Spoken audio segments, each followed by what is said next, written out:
하나님께서 오늘 우리에게 주실 말씀은 마태복음 23장입니다. 매주 한 장씩 하다 보니까 이제 점점 무게감 있는 말씀이 있는 것 같습니다. 마태복음 23장 15절에서 30절까지입니다. 신약 39쪽 마태복음 23장 15절에서 30절까지 한 절씩 교독합니다.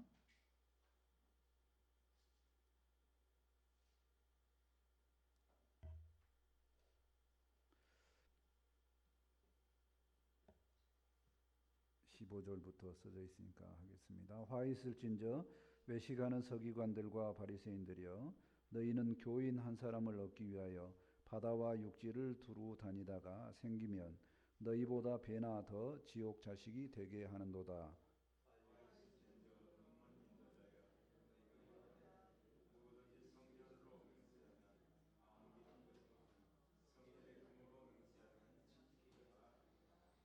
어리석은 맹인들이여, 어느 것이 크냐? 그 금이냐? 그 금을 거룩하게 하는 성전이냐?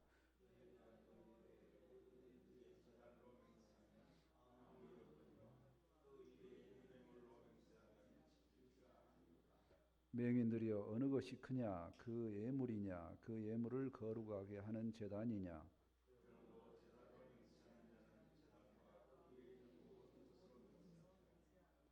또 성전으로 맹세하는 자는 성전과 그 안에 계신 이로 맹세함이요.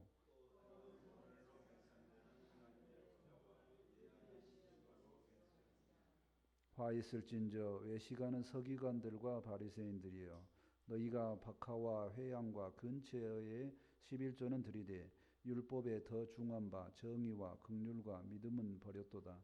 그러나 이것도 행하고 저것도 버리지 말아야 할지니라.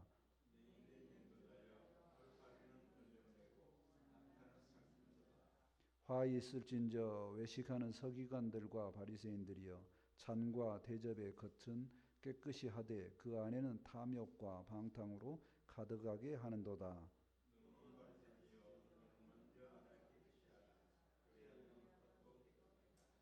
화 있을진저 외식하는 서기관들과 바리새인들이여, 해칠한 무덤 같으니 겉으로는 아름답게 보이나 그 안에는 죽은 사람의 뼈와 모든 더러운 것이 가득하도다.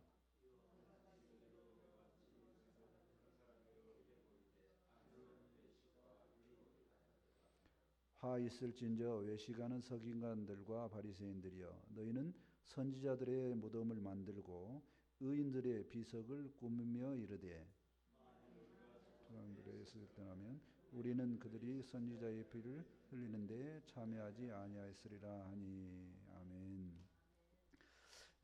말씀이 좀 긴데요. 한 주제로 묶다 보니까 길게 잡았습니다. 사람들이 살다 보면은 후회할 때가 있습니다. 왜 후회를 하게 되냐면 뭔가 그 일에 대해서 해석을 바르지 못하게 하는 착각 때문에 그렇습니다. 오늘 말씀에서도 예수님께서 착각하고 사는 바리새인들과 서기관들을 경고하는 말씀입니다. 우리도 오늘 말씀을 들으면서 혹시 신앙생활을 나 혼자 착각하고 있는 부분이 없는가 돌아보면서 예수님의 경고를 잘 이해하는 우리 모두가 되었으면 좋겠습니다. 아멘. 첫 번째 경고입니다. 아까 본문에서 읽지 않았는데요. 13절 말씀을 보시겠습니다. 7가지 화 중에 첫 번째입니다. 13절입니다. 화 있을진저 외식하는 서기관들과 바리새인들이여, 너희는 천국문을 사람들 앞에서 닫고 너희도 들어가지 않고 들어가려고 하는 자들도 들어가지 못하게 하는도다. 두 가지 단어에 대해서 생각을 해봅니다. 화 있을진저, 예수님께서 서기관들과 바리새인들에게 경고의 말씀을 합니다. 화가 있을 것이다. 또 외식한다는 단어가 계속해서 나옵니다. 외식하다는 것은 밖으로 보여주기 위해서 보이는 행동만 한다는 겁니다. 속의 거는 상관이 없다 그런 거죠. 그러면 우리가 믿음 안에서 외식하다의 반대말은 뭘까요? 하나님 앞에서 서다, 주님 앞에 서다, 이 말씀인 줄 믿습니다. 아멘. 그래서 사람한테 보이려고 하지 않고 하나님 앞에 보이려고 하는 기준으로 오늘 말씀 봤으면 좋겠습니다. 아멘. 예, 첫 번째 잘못이 뭐냐면, 첫 번째 제목이 천국 문을 닫고 자신들도 안 들어가고 들어가는 사람도 막는다는 내용입니다. 자, 바리새인들과 서기관들이 왜 천국 문을 닫고 있을까요? 하는 거죠. 이게 무슨 말이냐면, 그들은 천국 문이라고 생각하는 말씀을 항상 가까이 합니다. 늘 말씀을 가까이 해요. 천국하고 연결되는 게 말씀입니다. 하나님의 말씀. 그런데 그 말씀을 늘 갖고 있으면서 오히려 뭐냐면 막아버린다는 겁니다. 왜 막냐? 그 말씀을 잘못 뜻을 전달하기 때문에 그렇다는 겁니다. 그러면 그들이 왜 천국 말씀을 바르게 전하지 못하냐? 그들에게는 겉으로 드러나는 뭐가 더 중요하냐면 전통이 더 중요하다는 겁니다. 사람 기준으로 해석하는 것이 더 중요하더라 하는 것입니다. 오늘날에도 똑같습니다. 말씀을 맡은 자가 천국 문을 맡은 자하고 똑같다는 겁니다. 그러니까 그 말씀을 맡은 자가 잘못하면 천국 문을 막아버리는 거하고 똑같다는 거죠. 그 말씀을 맡은 자는 누구인가요?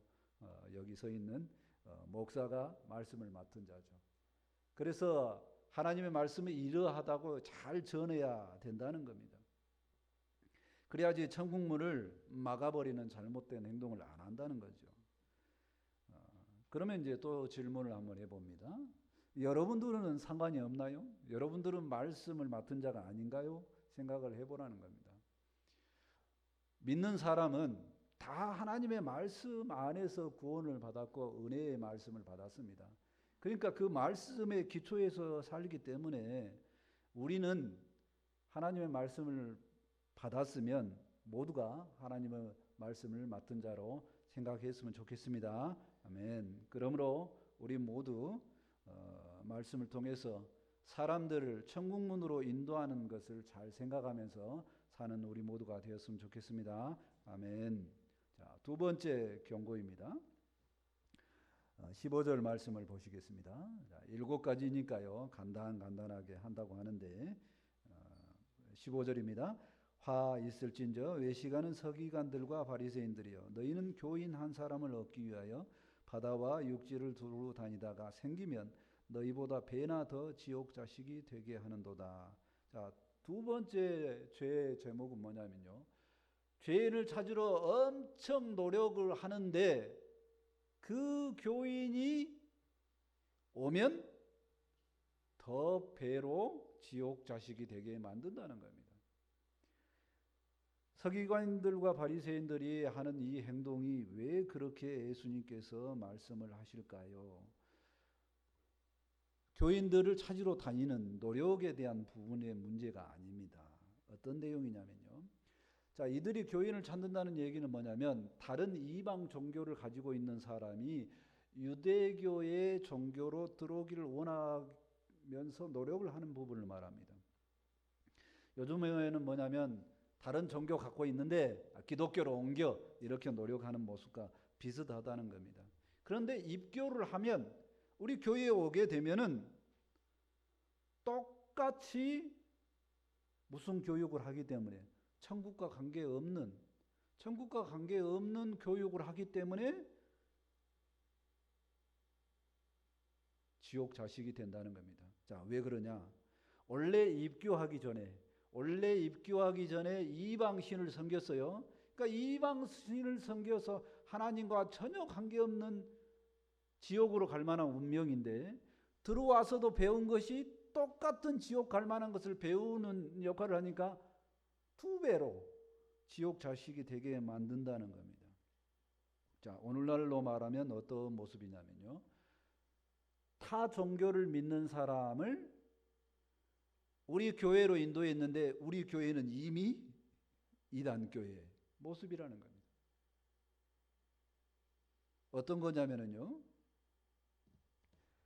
이렇게 전도하는 사람들이 있습니다.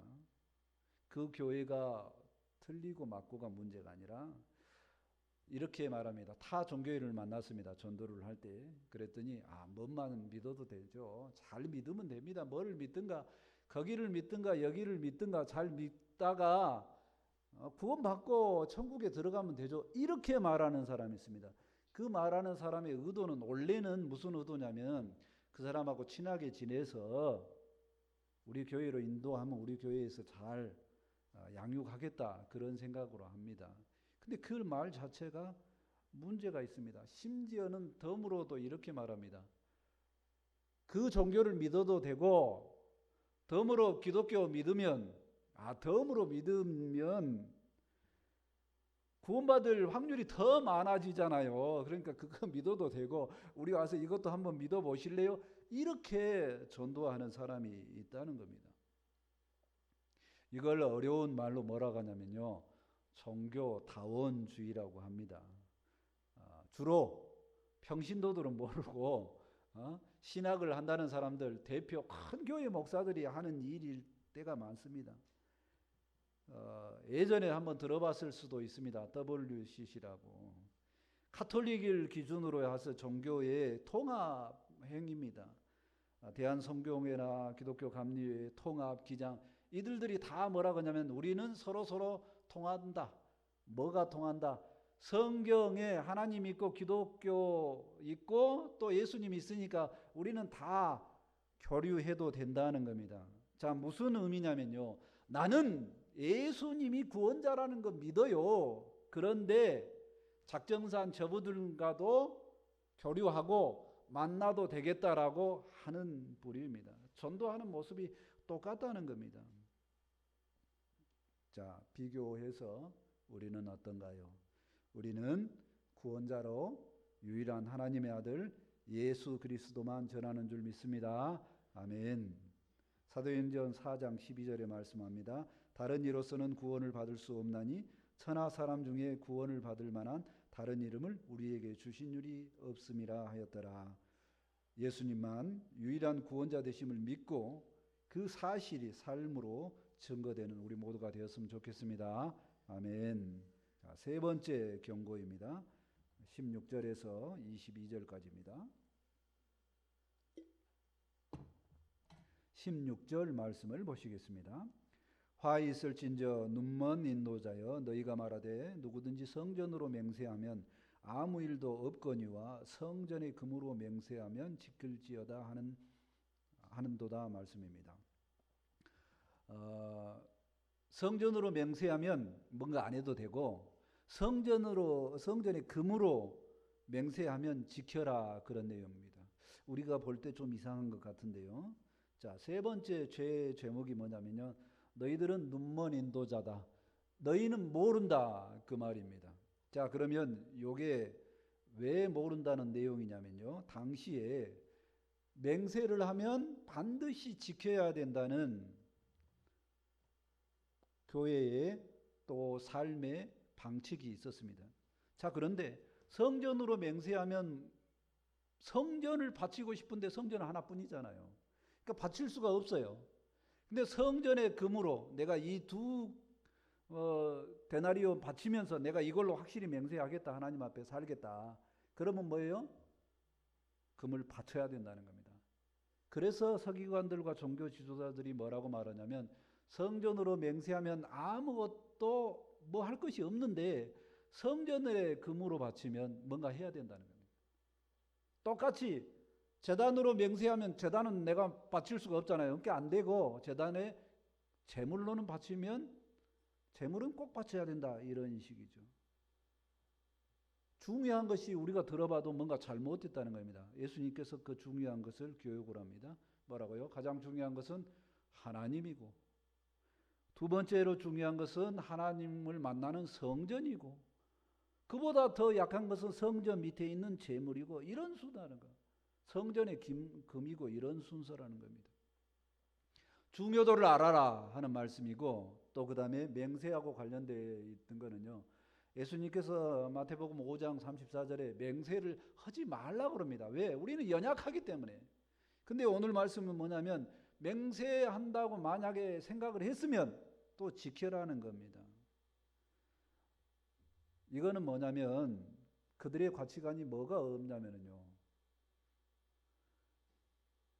중요한 하나님보다 성전에 바치는 금이 더 중요한 가치관이 왜곡되어 있다는 겁니다. 성전이 중요한 것이 아니고 하나님이 중요한 것이 아니고 가치관이 돈에다 재물에가 있었다는 겁니다. 오늘날에게 적용을 해봅니다. 오늘날 하나님의 말씀은 중요하지 않고 물질, 외적인 것이 더 중요하다고 말할 수 있습니다. 제가 들어본 말 중에 정말 참담한 말이 무슨 말이 있냐면요. 크고 화려한 예배당을 지어놓으면 전도는 저절로 돼라고 말하는 목사님의 말입니다. 그거 다 맞잖아요. 이렇게 말하는 동의하는 사람입니다. 자, 그런데 그 말에 똑같은 교인의 말이 이겁니다. 그런 예배당에 다니는 교인이 더 믿음이 좋다고, 우리는 큰 교회 다니니까 믿음이 좋다고 착각하는 겁니다. 진정으로 좋은 교회는 좋은 성도가 있는 교회가 참으로 좋은 교회인 줄 믿습니다. 아멘.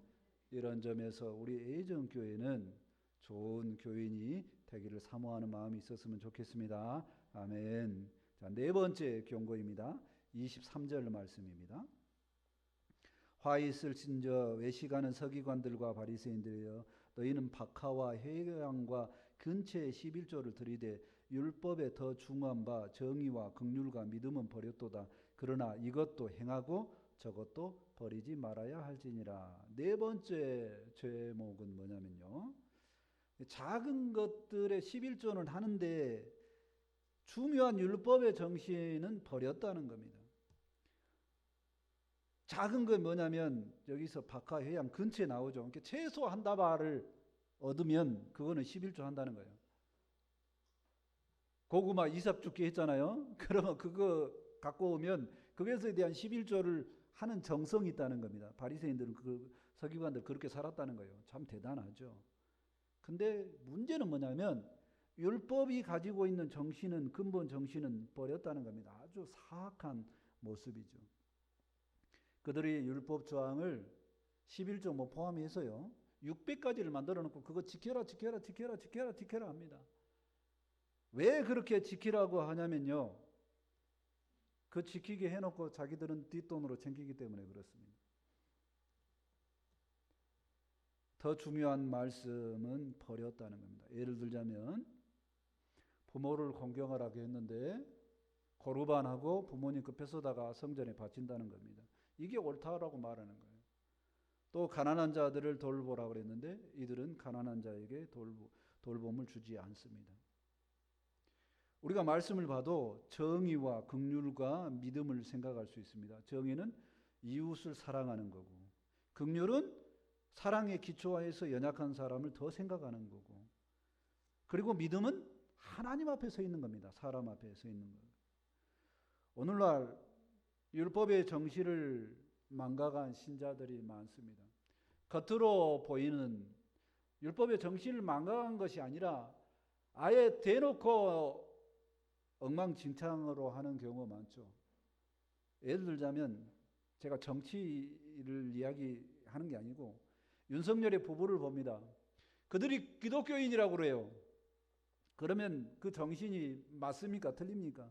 정의, 긍휼 아무 관련이 없는 사람들이에요. 그 사람들하고.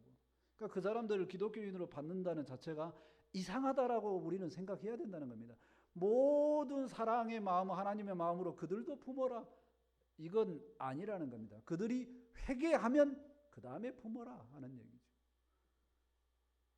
말씀 안에 율법의 정신이 있습니다. 우리가 말씀을 생각하면서 말씀을 통해서 삶의 기준과 방향을 다 잡고 합당하게 살아가는 우리가 되었으면 좋겠습니다. 아멘. 자, 다섯 번째 경고입니다. 25절 말씀입니다. 화 있을진저 외식하는 서기관들과 바리새인들이여 잔과 대접의 겉은 깨끗하되 그 안에는 탐욕과 방탕으로 가득하게 하는도다.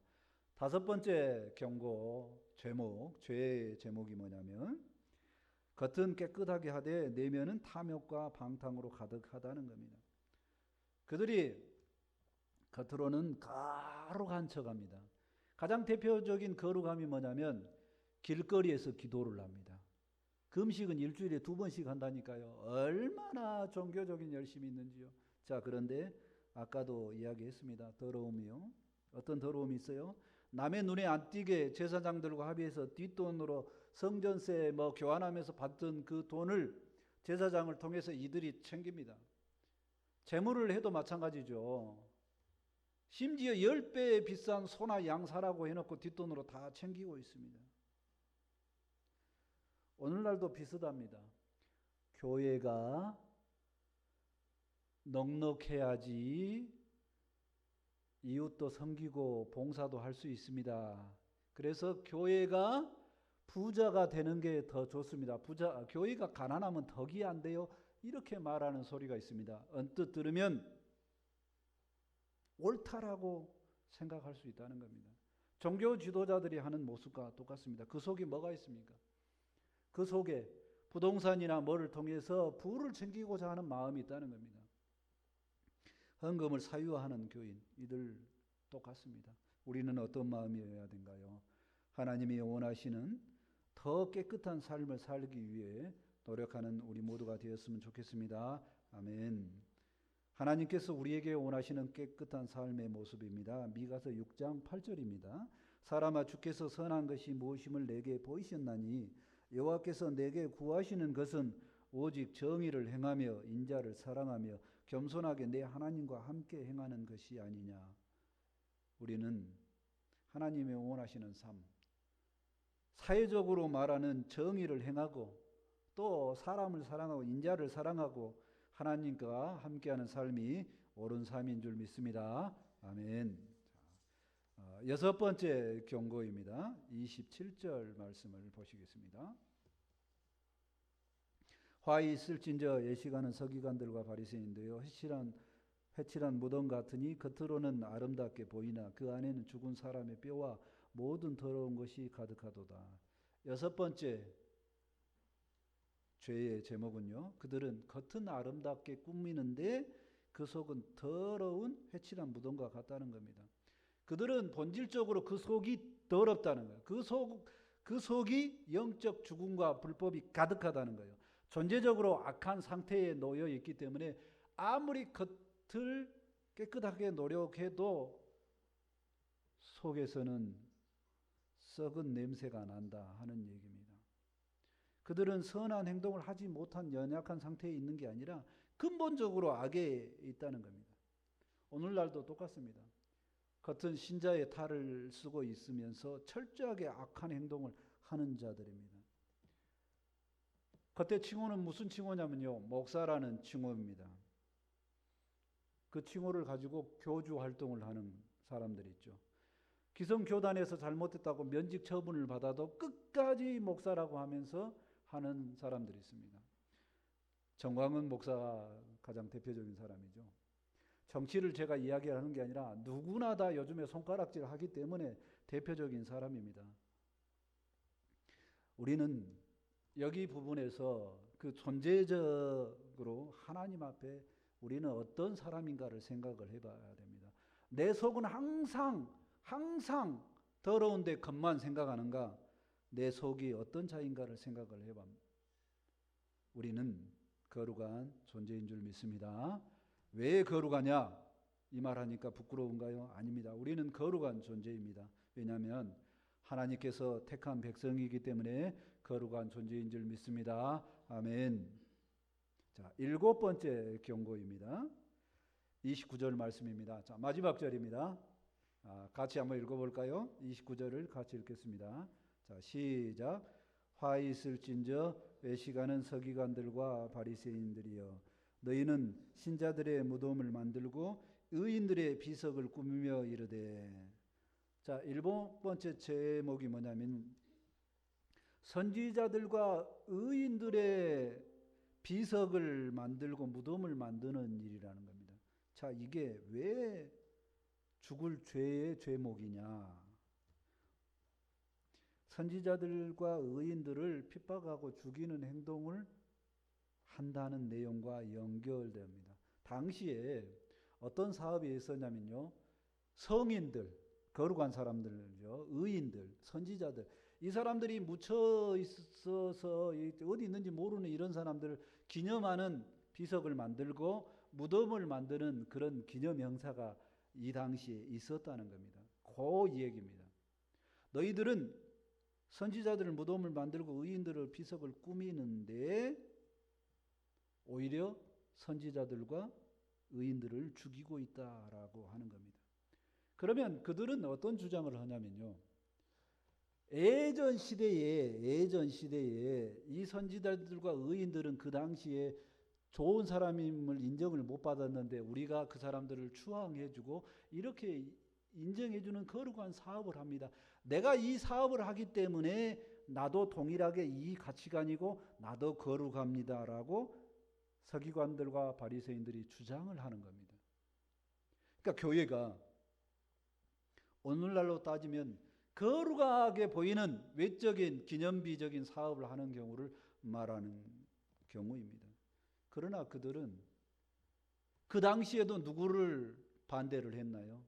마지막 선지자인 세례 요한을 반대했습니다. 또 누구를 반대했습니까? 메시아이신 선지자이신 예수님을 반대를 했습니다. 반대만 했나요? 핍박하고 십자가에 매달게 했습니다. 그들은 거룩한 선지자들의 기념 사업을 하면서 거룩한 사람을 죽이고 있습니다. 우리나라의 교회의 역사도 똑같습니다. 제가 정치를 이야기하는 것이 아니고요. 많은 사람이 인정하는 사건입니다. 제주 4.3 사건이라고 있습니다. 거기에 양민들을 가장 많이 죽인 사람들이 뭐냐면 영락교회의 서북청년단이라는 사람들입니다. 그리고 그 청년들의 대부분 장로가 되었다고 그 교회의 담임 목사가 자랑을 합니다. 공산당과 싸우는 것은 정치가 아니라 사탄과 싸움이라고 말하는 목사도 있습니다. 심지어 점점 더 가서 하나님도 까불면 죽으라고 말하는 목사도 있습니다. 기념비적인 사업을 한다고 하는 그 목사들의 주장들이 정의로운 사람을 죽이는 역할을 하는 목사들이 얼마나 많은가 모릅니다. 그 시대에, 이런 시대에 오늘날도 진정으로 하나님 앞에 선 사람이 필요한 줄 믿습니다. 아멘. 거룩한 기념비적인 사업을 나도 해라 뜻이 아니라 진정한 거룩한 사람이 필요합니다. 신약시대의 세례 요한과 예수님 앞에 서 있을 만한 사람, 그렇다고 해서 거룩한 사람이 대단하고 거창한 사람이 아닙니다. 오늘 말씀을 기초하면 주님 앞에 서 있는 사람이 필요한 줄 믿습니다. 말씀 기준으로 외식하지 않는 사람이 필요한 줄 믿습니다. 외식하지 않기 때문에 사람 앞에 사는 것이 아니기 때문에 주님을 늘 생각하고 주님의 생명 가치를 중요하고 주님 앞에 서 있기 때문에 대단하고 외적이고 정치적인 활동을 하지 않아도 내가 주님 앞에 살기 때문에 거룩과 정의와 사랑 가운데 사는 사람입니다. 우리의 삶이 이러한 거룩과 정의와 사랑을 주장하는 우리 모두가 되었으면 좋겠습니다. 아멘. 그래서 우리의 삶을 통해서 저절로 그리스도의 향기가 전해졌으면 좋겠습니다. 고린도후서 2장 14절에 말씀합니다. 항상 우리를 그리스도 안에서 이기게 하시고 우리로 말미암아 각처에서 그리스도를 아는 냄새를 나타내시는 하나님께 감사하노라. 우리를 통해서 그리스도의 냄새가 난다고 하는 그 말을 하는 주변의 사람들이 많아지는 우리가 되었으면 좋겠습니다. 아멘. 말씀을 정리합니다. 예수님은 외식하는 서기관들과 바리새인들에게 경고합니다. 이 경고는 오늘날에도 유효합니다. 똑같은 모습이 있기 때문입니다. 겉으로 거룩한 척하고 속에 더러움이 가득한 모습이 없는지 자신을 돌아봤으면 좋겠습니다. 예수님만 믿는 우리는 예수님의 경고의 말씀을 듣고 절대 외식하지 아니하고 삶에서 그리스도의 향기가 묻어나는 우리 모두가 되었으면 좋겠습니다. 아멘. 기도합니다. 하나님, 예수님의 경고의 말씀을 7가지나 들었습니다. 이 많은 말씀들이 내게 해당되지 아니하고 오직 우리는 주님 앞에서 하나님 앞에 외식하지 아니하고 살아갈 수 있도록 함께하여 주옵소서. 그래서 다시 오실 주님을 생각하며 사람 보지 아니하고 늘 하나님을 바라보며 생활하는 우리 모두가 될 수 있도록 함께하여 주옵소서. 말씀이 전파되어 싸우니 이 말씀이 우리에게 생명이 되고 능력이 되기를 원합니다. 함께하여 주옵소서. 감사하며 예수님의 이름으로 기도합니다. 아멘. 이제 찬송 다 같이 528장 하시고 준비하신 예물 하나님께 드립니다.